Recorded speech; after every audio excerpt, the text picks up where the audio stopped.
วิธีการแลกเงินในแอป BCEL1 รูปแบบใหม่ปี2024ขั้นตอนทำอิฐให้เข้าไปที่แอป BCEL1 จากนั้นให้เข้าไปที่เมนูด้านลุ่มเนาะที่ชื่อว่า LFX แต่ก่อนมันจะเป็นตลาดแลกเปลี่ยนเนาะแต่ว่าปัจจุบันเพิ่นเปลี่ยนมาเป็น LFX แล้วจากนั้นให้กดเข้าสู่ระบบสำหรับหน้าหลักในแอปนี้มันจะแสดงสกุลเงิน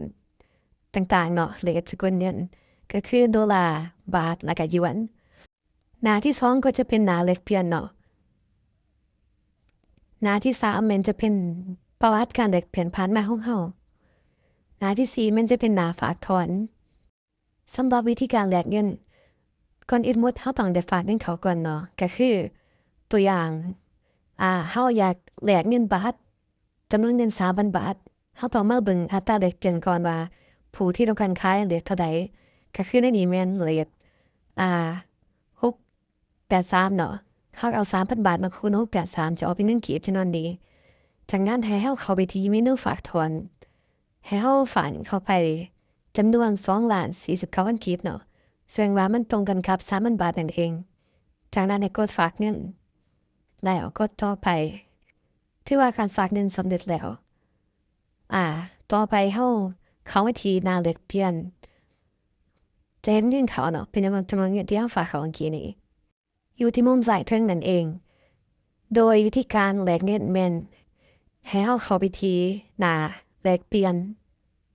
จากนั้นเลือกสกุลเงินบาทแล้วเลื่อนลงเนาะถ้าหากเฮาต้องการซื้อให้กดซื้อถ้าเฮาต้องการขายให้กดขายโดยในนี้เฮาต้องการซื้อเนาะก็กดซื้อจากนั้นให้เบิ่งอัตราแลกเปลี่ยนที่เขาต้องการขายอยู่ตอนนี้ก็คือ683และปอนจำนวนเงินที่เราต้องการซื้อเนาะก็คือ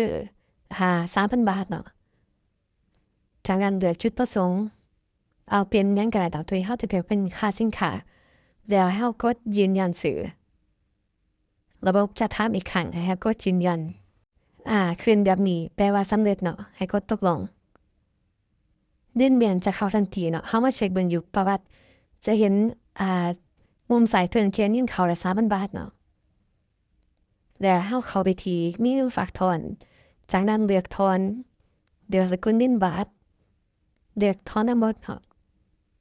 3,000 บาทจากนั้นให้กดถอนเงินระบบจะถามอีกครั้งเนาะให้เฮากดยืนยันถือว่าการถอนเงินสำเร็จแล้วเนาะฮอดนี้เฮาสามารถเข้าไปเช็คเบิ่งเงินเข้าเงินออกได้เนาะที่กล่องข้อความของ BCL1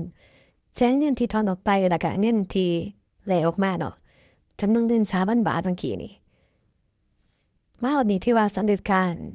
แลกเงินแล้วเนาะที่ว่าแลกได้แท้ปลอดภัยแล้วก็บ่มีค่าธรรมเนียมในขณะนี้เนาะ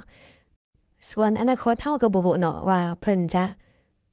มีการหักค่าธรรมเนียมหรือบ่แต่ว่าตอนนี้แม่นฟรีค่าธรรมเนียมเนาะลองเอาไปแลกเบิ่งได้โดยแอปนี้แม่นจะเปิดให้บริการเพียงวันจันทร์หาวันศุกร์เวลา 9:30 นหา 2:30 นเท่านั้นเนาะถือว่าเป็นจุดด้อยของแอปนี้เนาะเพิ่นได้จำกัดเวลาการแลกเปลี่ยนบ่แม่นการแลกเปลี่ยน24 ชั่วโมง